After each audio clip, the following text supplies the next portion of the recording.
We are the Ministry of the Real Truth, and a few days ago we happened to come across a book about Kellogg's cornflakes. Then we tried to find it again. It was actually a book on different brands and the secrets behind them, like Coca-Cola, how they use coca leaves, which are basically cocaine.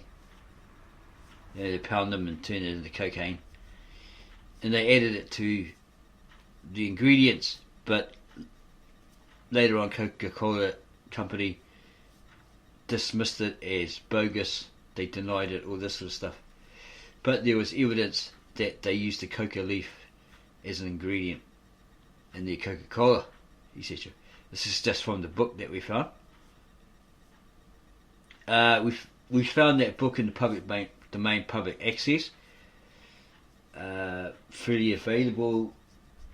We were going to bring it, so we went further and actually found an article about it online because we couldn't find that book. And it's basically the same tale. The strange story behind your breakfast cereal. And this might be a help to those Christians, tongue in cheek, right? It might be a help to those Christians who have problems with porn, self-flagellation, if you know what we're talking about. And they can't seem to get over it. It's a bad habit. They can't break it. They keep on sinning, keep on doing it. No matter how much they pray, fast, etc., they keep doing it because it's an ingrained, embedded habit. Habit once formed is something that soon becomes your addiction. Okay, because you've done it over a period of time, continuing over and over and over and over again over the years. Supposedly it takes 67 days for you to create a habit. We don't know if that's true, but the only way to get rid of a bad habit is to replace it with a good habit, apparently. That's according to Og Mandino and his greatest secret in the world, scrolled 1. Okay. 1 of 10 or 12 that we've read for a while, but we never completed it. It's just one of those things. We've read it for years and years and years and never completed the whole lot. That's just us, right? Procrastinators, whatever. Yeah, it's just something that happened. Oh yeah, this is the strange story behind your breakfast cereal. Kellogg's cornflakes were originally created by a doctor who believed bland food would reduce people's urge to masturbate. Apparently he was the creator of the sanitarium cornflakes company, brand, etc. We know of someone, a close relative, that went to apply for a job at a local sanitarium, cereal making company, etc., as a sales clerk and whatever, and he was told to fill out this application form, and they wanted to know everything about him, including how often he had sex. This is what he was telling us. A 30-year-old adult, and he got down to that stage, he just chucked it in a bin and walked out. And apparently it was owned and run by Seventh-day Adventist Church, this particular one in this particular city we live in. So here it says, the strange story behind your breakfast cereal. Kellogg's cornflakes were originally created by a doctor who believed bland food would reduce people's urge to masturbate.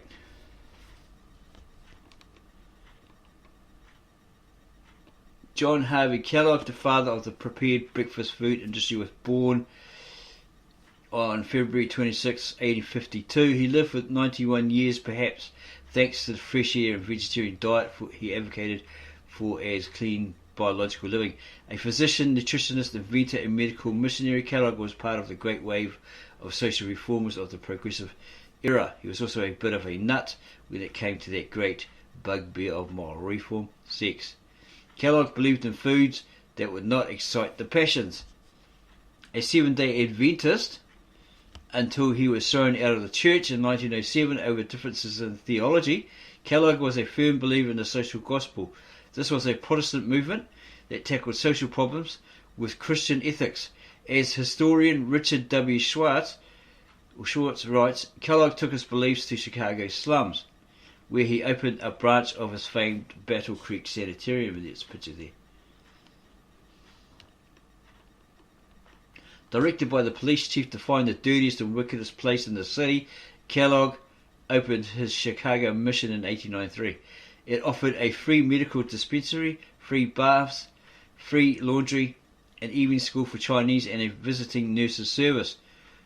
Kellogg's Sanitarium Health Food Company provided special foods as well. Additionally, a penny lunch service was instituted. A bowl of bean soup with Zwieback crackers, offered for a penny, went to an average of 500 to 600 people a day. Like Sylvester Graham, whose name also lives on in food form, i.e. Graham crackers, Kellogg believed in foods that would not excite the passions. This meant vegetarianism. It also meant combating what was considered the debilitating scourge of masturbation.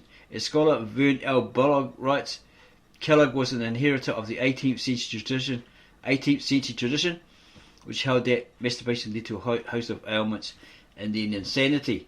Yeah, Seventh-day Adventist food, there's a lot of this processed beans and all this sort of stuff, and it's supposed to be like, look like mashed potato or something. This is just an example. We can't remember exactly which one we had, but it was disgusting. Oh, it was a fake sausage or something like that, yeah. It was disgusting.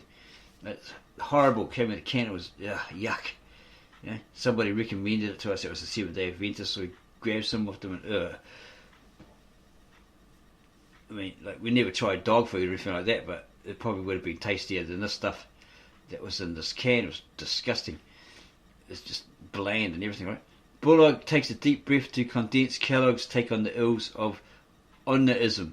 These include general disability, consumption-like symptoms, premature and defective development, sudden changes in disposition, lassitude, sleepfulness, failure of mental capacity, fickleness, untrustworthiness, love of solitude, bashfulness, unnatural boldness, mock piety, being easily frightened, confusion of ideas, aversion to girls and boys, but a decided liking of boys and girls, round shoulders, weak back, and stiffness of joints, paralysis of the lower extremities, unnatural gait, bad posture in bed, lack of breast development in females, capricious appetite, fondness for unnatural or hurtful or irritation articles such as salt, pepper, spices, vinegar, mustard, clay, slate, pencils, plaster, and chalk. It's you chew on your pencil and you chew on chalk.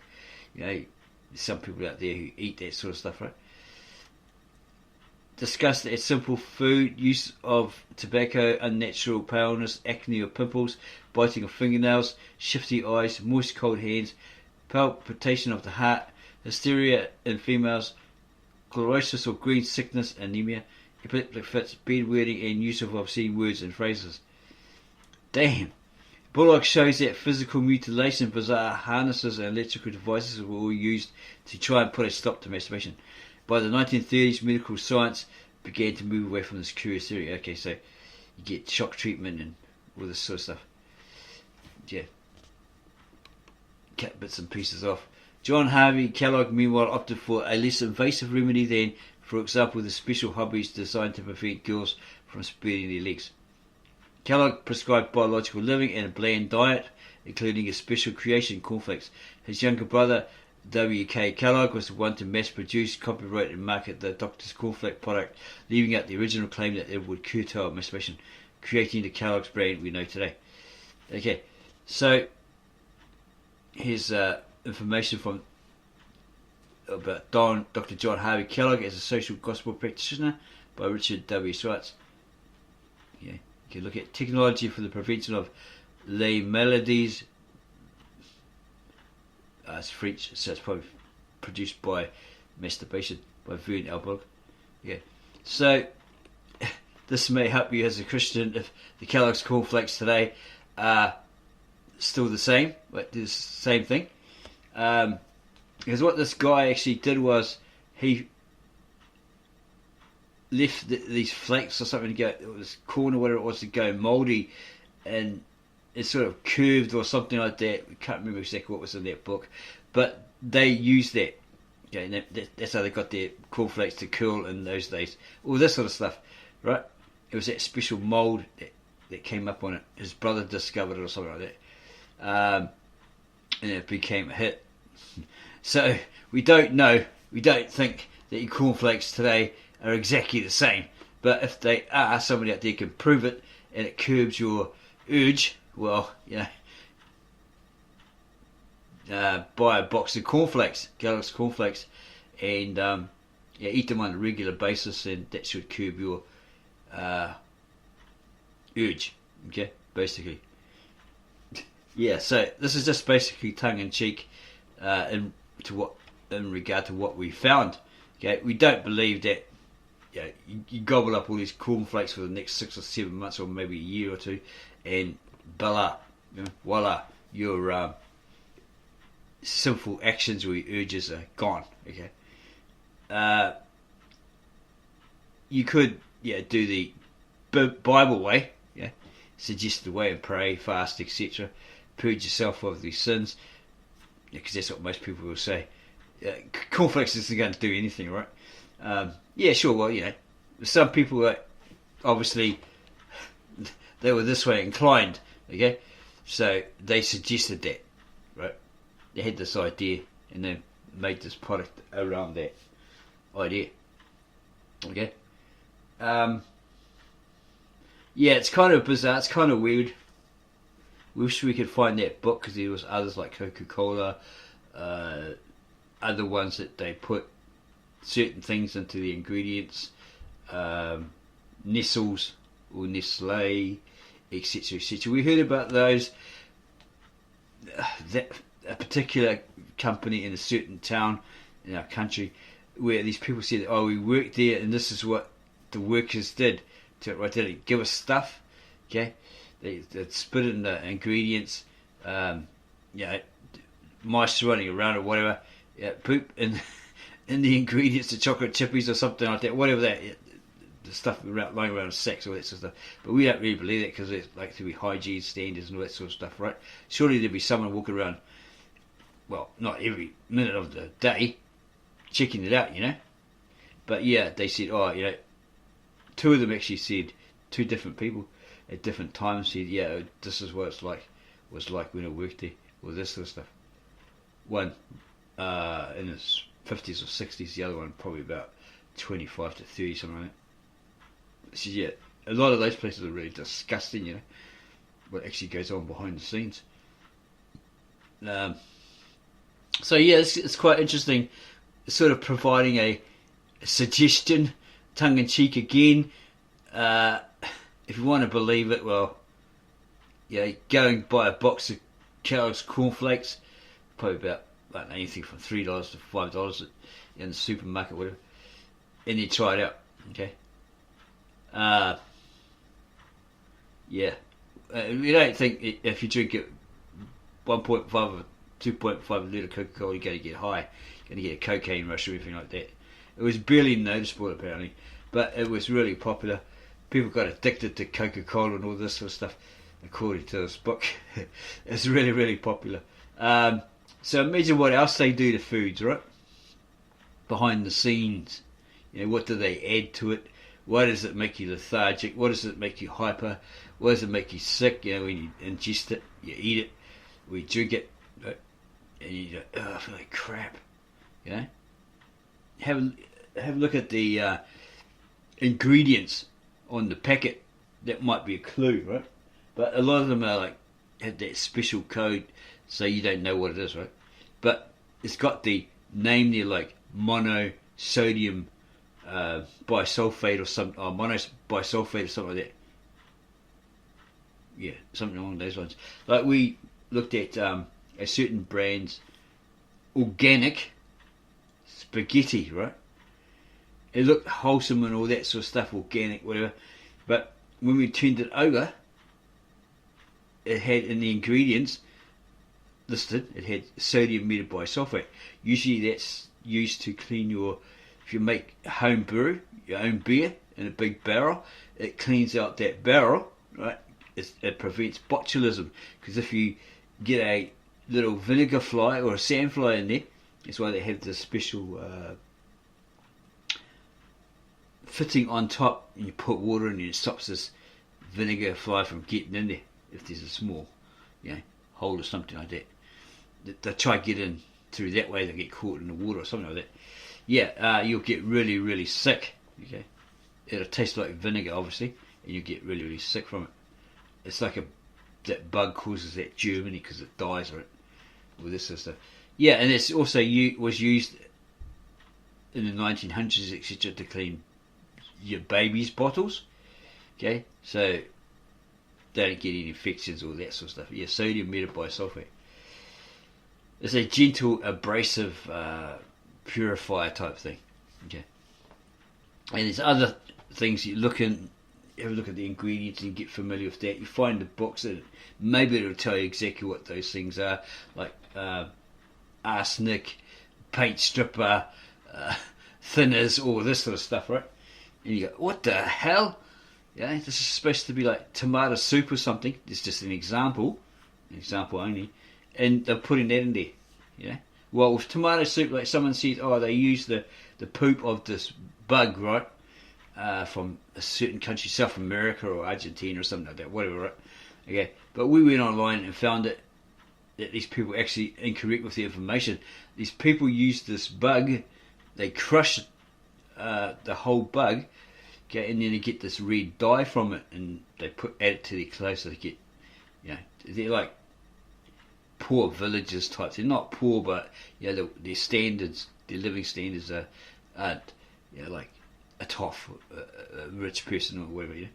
So they're using it to dye their blankets and stuff. So apparently, Meiji, the company, used that way back, right, to make that colouring in their tomato soups, the packets, right? Okay. So obviously that person that said, they get the poop and they mash it up and then they put it in those soups. It's a load of rubbish, right? Okay. They use they're probably having a look at the packet. They use some sort of red food dye, food colouring, right, to get that red flavour. But you have to go study, do the personal research on all those ingredients, and see if they are the equivalent to those said or claimed poisonous ingredients like arsenic, etc., etc. Before you run around saying, look, don't eat that tomato soup, it's got arsenic and it's got metabisulfate in it, all this sort of stuff, when it's just a basic red food dye or colouring, right? Okay, so we hope that this tongue-in-cheek video gets you thinking. That's kind of weird. Maybe I'll go buy a box of cornflakes, because I do have that sort of problem. As a Christian, I keep sinning. That's the big problem. The solution is put up a blocker. If you use Mozilla Firefox, maybe it's available for Chrome, Opera, something like that browser, right? Called Adult. It's an adult block. It's like Adult Block 2023. It actually works, but see, with those, like, they don't have a password. They used to have passwords and stuff like that, and then you forget the password, right? Well, you know the password, and you can put the password in there and go watch your favourite porn or something like that. That's the problem with it. Okay, but this one, adult one, you just set it, you put it as on, so it runs. But the trouble with it is it blocks everything else as well. It can be like that. You can block a normal website, like you might want to look at some Bible Hub or something like that.